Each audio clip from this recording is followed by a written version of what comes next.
Bonjour à tous et bienvenue sur boursicoté.com pour cette nouvelle analyse technique Forex, matières premières et crypto-monnaie avec une paire de devises euro-dollar qui se maintient toujours ici à proximité de cette zone des 1.12. On a même légèrement cassé en début de journée mais sans parvenir ici à la franchir durablement. On a toujours donc un objectif à 1.1240 et là on revient ici sur la zone de moyenne mobile. Donc clairement on est toujours dans une dynamique haussière puisque même si on ne progresse pas énormément, on a toujours une évolution qui se fait entre la moyenne mobile et la bande de Bollinger supérieure. Attention, les bandes de Bollinger sont en train de se rétrécir. Dans cette configuration, on a rarement des biais directionnels marqués. Par contre, c'est là que l'on peut avoir des grosses cassures et des gros départs en tendance. Donc la volatilité pourrait revenir d'un moment à l'autre. Tant que l'on est ici dans cette configuration, c'est plutôt la hausse qui domine, qui plus est, c'est la dynamique dominante qui prévaut actuellement. Toutefois, il faudrait casser donc cette zone des 1.12 puis 1.1240 pour vraiment valider la reprise de cette tendance. A l'inverse, on a ici une configuration avec deux zones de points hauts qui sont assez similaires, une zone de points bas ici. Donc on peut considérer que si on trace ce trait ici, si on casse cette zone ici des 1.10, on pourra avoir un double top qui se validerait et qui nous donnerait un objectif de retour entre 1.07 et 1.08. Donc sur la paire de devises livre sterling contre dollar américain, nous avons donc une configuration qui plafonne ici sous une zone d'objectif qui était liée à une extension de Fibonacci. On l'a tracé ici, vous voyez que les extensions de Fibonacci sont très significatives. On l'a prise donc sur la phase de consolidation que nous avions ici. La cassure du plus haut donnait un objectif. Et bien vous voyez qu'on est juste venu ici tester cet objectif et qu'ensuite on consolide. Donc vraiment là, l'extension, elle a vraiment joué à son rôle. Et elle confirme en tout cas la poursuite du mouvement haussier, puisque même si on redescend, désormais, cette zone ici des 1.3270, après avoir été résistance, point haut ici de tendance court terme, puis franchie, si elle se définit comme support, on sera toujours dans une dynamique de poursuite du mouvement haussier, qui plus est au-dessus de la moyenne mobile 20 exponentielle, et donc on validera la rupture ici de cette zone de résistance oblique.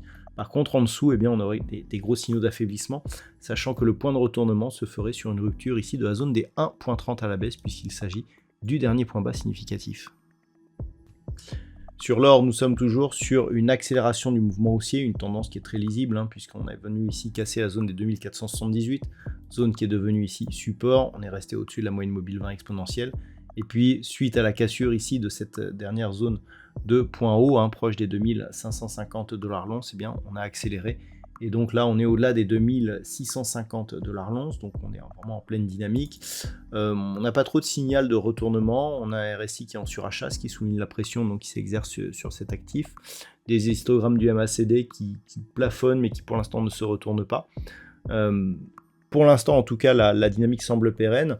Si on venait à consolider, on pourrait viser un retour ici sur 2560 $ l'once, mais globalement, actuellement, vu que nous sommes sur des records historiques, il est difficile de donner des objectifs, assez peu de consolidation aussi pour viser avec des extensions. Donc pour l'instant, ça reste haussier et il n'y a pas de signal de retournement sur le métal jaune. Sur le WTI, je vous indiquais hier que il semblait que le franchissement ici de cette zone des 71,20 était fragile. On en a la confirmation aujourd'hui. On n'a pas réussi à se maintenir durablement au-delà de cette zone, qui était pourtant ici une zone de support.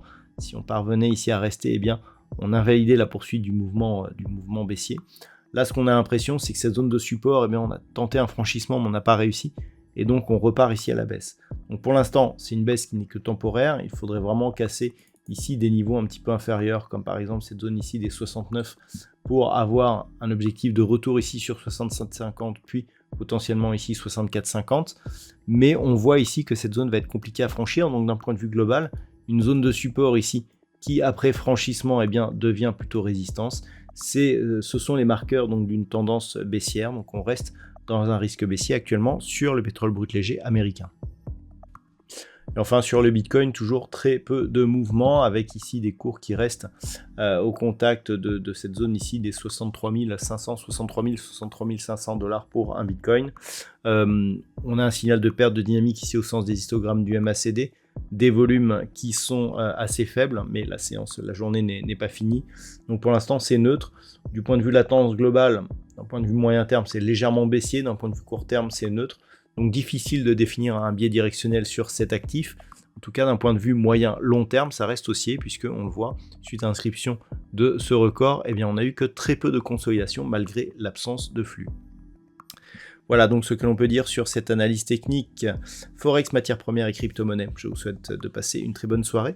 On se retrouve dès demain pour d'autres analyses techniques, toujours sur le site boursicoté.com.